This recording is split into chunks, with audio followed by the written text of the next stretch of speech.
So, kamusta po mga Streetwise? Ako po si Takeru Miyamoto at welcome po sa aking munting channel. So, mga kababayan, si Bato de la Rosa po ngayon, magtatago na po sa Senate. Kasi ito si Bato po, naghahanap po ngayon ng kakampi. So, wala na po siyang ibang pwedeng, wala na pong pwedeng siyang mahanap na kakampi, kundi kay Chis Escudero na lang po. Kasi nga po, senador siya, di ba? Kay Jerry Luluster, maraming salamat, no?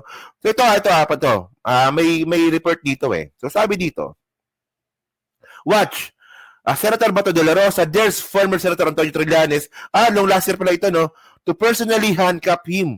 Should the International Criminal Court begin issuing arrest warrants? Ayan.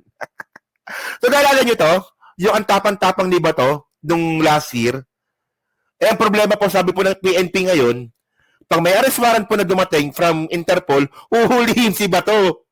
Sinabi ng PNP ngayon yan, papakita ko mamaya. So ngayon, ito ito yung sinabi ni Bato kahapon, ay nung last year pala. Ito po yung sinabi ni Bato last year. Ang tapang-tapang niya dito panoorin niyo to. Go ahead, make my day, Mr. Trillanes! Bihan mo! Sige ka lang ngak dyan ng ICC. Sige! Go ahead! Kahit sumama ka pa, mag-serve ng warrant. Sumama ka, ikaw mismo magpusa sa akin. Sir, wala akong... Galit no? Ayan ang sinabi niya last year. Last year, ito pa yung sinabi niya. Na isang araw, ito na. Ito na.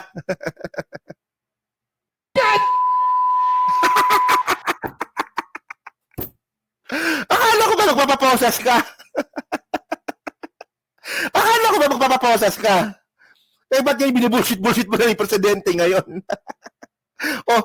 Alam niyo mga kababayan, halatang takot. Diba? Halatang takot ang buwakan ng ina. Interpol! Bullshit! Interpol! Interpol! Bullshit! Interpol! Interpol! Walang yan. Umiyak Hindi parang iyak Hindi parang iyak kasi iyak Iyak yung narinig ko Tingnan nyo Sabi niya last year, go ahead Mr. Trillanes, make my day. Ngayon naman ito na. Interpol! Bullshit! Interpol! Interpol! Interpol! May Interpol pala! Akala ko ICC lang. May Interpol pa pala. Walang yan. Ako! Naging chief PNP ako! Alam ko ano ang papel ng Interpol sa mundo! Parang bata. Parang bata. Ako PNP ako dati. Alam ko papel ng Interpol. Commitment sa Interpol! Bullshit! Interpol! Presidente ka! Presidente ka ng Pilipinas!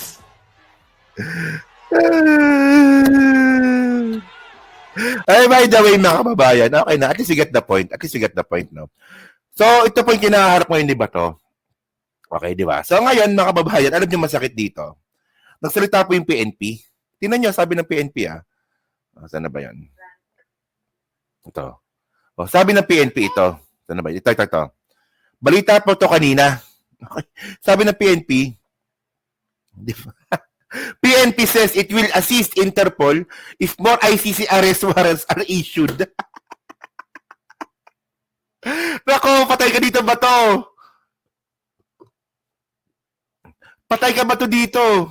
Sabi ng PNP ngayong araw lang, kanina. Alas 4 ng hapon. Nabalita, alas 4 ng hapon. PNP says it will assist Interpol if more ICC arrest warrants are issued. So, ibig sabihin nun, mga kababayan, pag meron na namang arrest warrant, at malamang kasama si Bato doon, uhulihin si Bato. Yan ang sinasabi ko pa-bullshit-bullshit ka pa kasi nalalaman. Ang dapat kasi mga kababayan dito, ang ginawa ni Bato, nagpakumbaba na lang. Di ba? O Mr. President, Bongbong Marcos, ano bang magagawa ko? Ayokong mahuli. Sumunod lang naman ako dito kay Tatay Digong.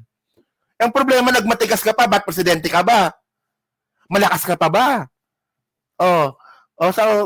Sabi dito, Colonel Randolph Tuanyo, Chief of the PNP Public Information Office, reiterated that as a member of Interpol, the PNP is duty bound to cooperate with international organization. No, yari ka talaga dito.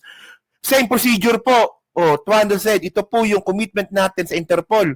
Kung hihingi po sila na sa atin ng tulong, ay same accord po ang bibigay po natin sa kanila. So, mangyayari dito mga babayan, uhulihin po si Bato ulit. Hindi kasi ulit kasi nga si Digong nahuli. So si Bato naman uhulihin din. Di ba? So ngayon mga kababayan, alam nyo ito. Di ba? Ang ginawa ngayon ni Bato, ito balita din to kanina. Escudero, so si Chis Escudero. Escudero de la Rosa can seek refugees in Senate if ICC issues warrant. Putang ina! Ngayon, hindi ito. Para maging fair tayo mga kababayan. Okay. Hindi na po pwedeng pumunta si Bato de la Rosa sa presidente kasi na-bad trip na rin sa kanya. Wala na po siya pwedeng hihingan ng tulong. So ngayon, tatlo yan eh. Di ba? Sa presidente, hindi na siya pwedeng humingi ng tulong. Tandaan po natin na yung presidente po, siya po may hawak ng pulis tsaka sundalo.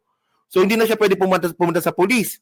Ngayon, meron pang dalawa na pwede niyang puntahan. Supreme Court tsaka Legislative. Okay, sa Supreme Court mga kababayan, meron siyang kaso na TRO. Pero, binasura. Di ba yung temporary restraining order? Binasura. Alam ko meron pang isa. Yung certiorari. Yung habeas corpus. Di ba? Meron pa silang final na habeas corpus. Yun nga lang mga kababayan, hindi pa tapos. So kaya pag bumaba po yung warrant of arrest, hindi siya tutulungan ng presidente, hindi pa siya kaya protektahan ng Supreme Court, so ang ending nito, pupunta po siya sa Senado. Doon na lang po ang pwede niya puntahan, Senado, kay Chis Escudero. So anong sabi ni Chis Escudero? De la Rosa can seek refugee in Senate if ICC issues warrant. So paano? Sige nga, paano tutulungan ng Senado si Bato? Paano? Kunwari may warrant of arrest na. May warrant of arrest na. Bato, may warrant of arrest na. Ngayon, paano tutulungan ng Senado si Bato? Paano? Magkulong siya doon sa opisina niya. Tingnan niyo ha. Sabi dito ha. Ito na ba yun? Teka lang. Ito ha. Sabi ni Chis Escudero.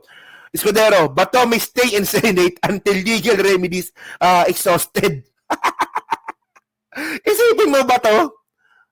Isipin mo ba to? Pag dumating pa yung arrest warrant, diyan ka lang sa Senado. Diyan ka kakain, diyan ka magbibihis, diyan ka maliligo, diyan ka tatae.